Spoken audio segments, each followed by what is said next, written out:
Welcome to our first video.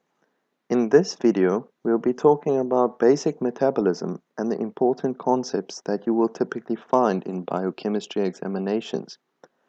We will also mention some metabolic disorders studied in the field of metabolomics. What is metabolism? Well, it's the regulation of anabolic and catabolic, which is construction and disintegration.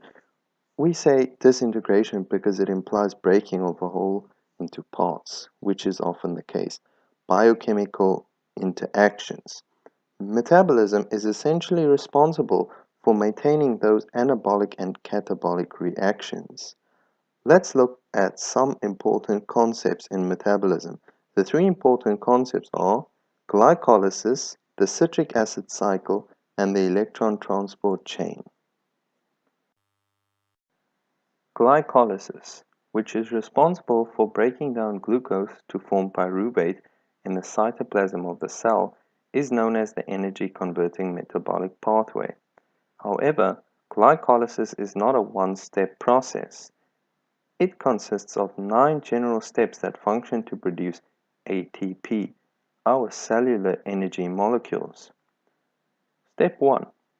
Blood glucose is absorbed and converted to glucose 6-phosphate, G6P, by the enzyme hexokinase with the addition of an ATP molecule. Step 2. G6P is converted to fructose 6-phosphate by the enzyme phosphoglucose isomerase. 3. F6P is converted to fructose 1,6 bisphosphate by phosphofructokinase along with the addition of ATP. Step 4. F1,6P is then converted into both dihydroxyacetone phosphate by triose phosphate isomerase and glyceraldehyde 3-phosphate by the enzyme aldolase. 5. G3P is converted in 1,3 bisphosphoglycerate by glyceraldehyde 3-phosphate dehydrogenase with the addition of an NAD+ coenzyme. 1,3 BPG in step 6 forms 3-phosphoglycerate through enzymatic reaction of phosphoglycerate kinase and the removal of a phosphate group to form ATP. Step 7. 3-PG forms 2-PG through the enzyme phosphoglycerate mutase. 8. 2-PG is converted into phosphoenol pyruvate by enolase and the removal of a water molecule. 9. Finally, PEP forms pyruvate through the enzyme pyruvate kinase along with the removal of a phosphate molecule to form ATP. The citric acid cycle. The citric acid cycle makes use of 8 primary reactions that act to release energy in the form of ATP through the oxidation of acetyl coenzyme A. Step 1. Acetyl-CoA, oxaloacetate and a water molecule form citrate, CoA, and the hydrogen ion, which is then catalyzed by the enzyme citrate synthase. 2. Citrate is converted to aconitate and water by aconitase, which is then preceded by another aconitase catalyzed reaction in which aconitate and water forms isocitrate. Step 3. Next, isocitrate and the coenzyme NAD+ produce alpha-ketoglutarate, a carbon dioxide molecule, and NADH by isocitrate dehydrogenase. Step 4. Alpha-ketoglutarate, NAD+, and coenzyme A is then catalyzed by the alpha-ketoglutarate dehydrogenase complex to form succinyl-CoA, a CO2 molecule, and NADH. 5.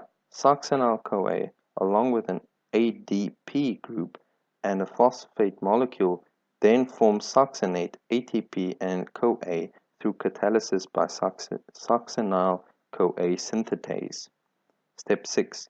Succinate and enzyme-bound FAD is then converted to fumarate and enzyme-bound FADH2 by the enzyme succinate dehydrogenase.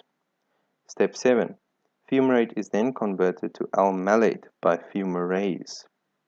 8. Lastly, L-malate and NAD+ form oxaloacetate, NADH, and a hydrogen ion by catalysis, then from the enzyme malate dehydrogenase.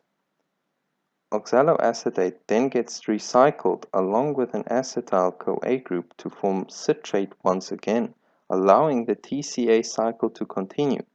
Major products of the TCA cycle include 2 carbon dioxide molecules, 3 NADH, 1 FADH2, and 1 ATP molecule.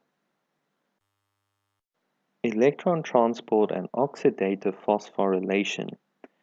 Electron transport, which is an aerobic process occurring in the inner mitochondrial membrane, is essential in establishing an electrochemical proton gradient, which is required in oxidative processes. Oxidative phosphorylation is responsible for the synthesis of ATP molecules through phosphorylation of ADP. The chemiosmotic coupling mechanism, where the proton gradient represents stored energy, is linked to phosphorylation to create ATP.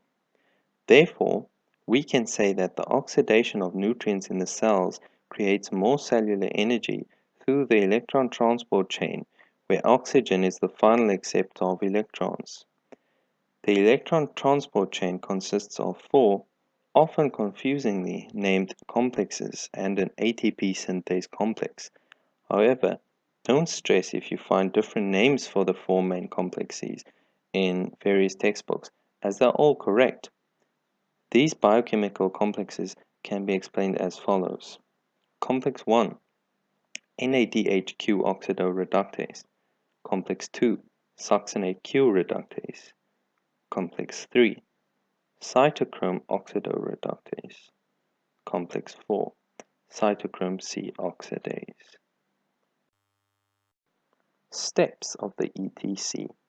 Step 1. NADH oxidation by complex 1. NADH first binds to NADHQ reductase and is reoxidized, leaving NAD+.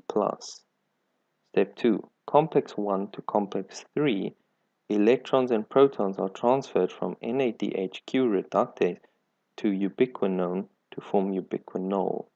Electrons are subsequently passed to other complexes. Step 3.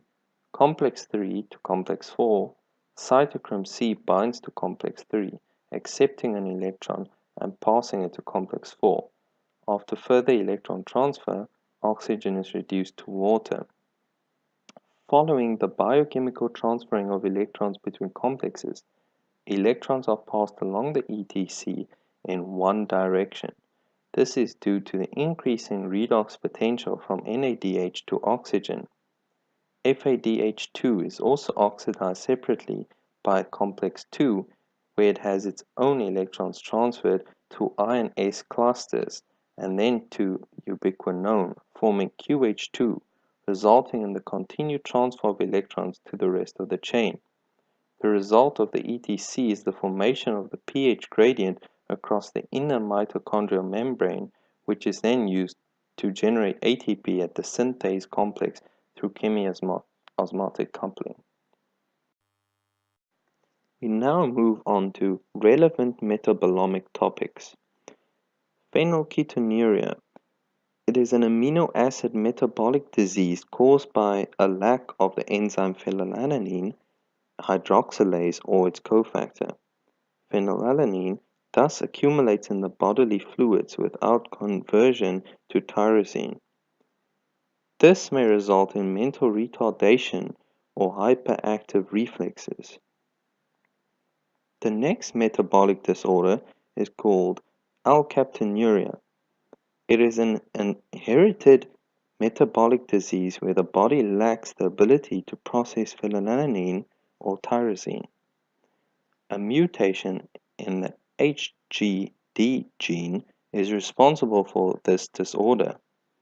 Alkaptonuria causes the presence of high levels of the amino acids phenylalanine and tyrosine to be found in the urine. Sufferers are prone to numerous medical conditions. Lastly, we have cystinuria. It is an autosomal recessive disorder that is caused by high concentrations of cysteine in the urine. This is due to its defective transport. The affected protein plays an important role in the reabsorption of cysteine and lysine, thus typically resulting in them becoming concentrated in the urine and may subsequently cause kidney stones. For more information and awesome science content, visit InterScienceAcademy.com. Don't forget to like our Facebook page and to follow us on Twitter. Thanks for watching.